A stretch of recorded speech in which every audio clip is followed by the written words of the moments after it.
Greetings everyone! Today I will show you how to make a Fortnite in an Infinity Craft. So let's begin. Fire and water to create steam. Now take a fire, combine it with it. That way you have an engine.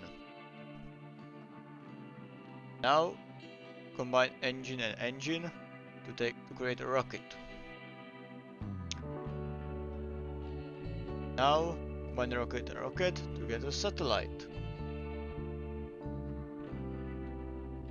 Take an engine and steam to create a train.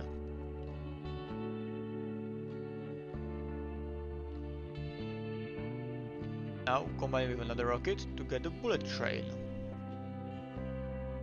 Combine them to get the internet.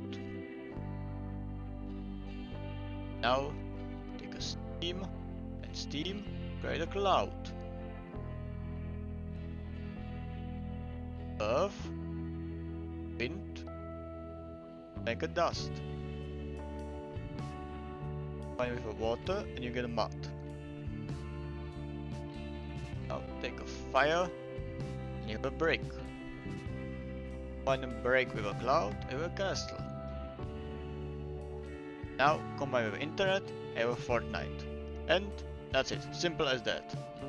I hope you enjoyed and I will see you later. Bye.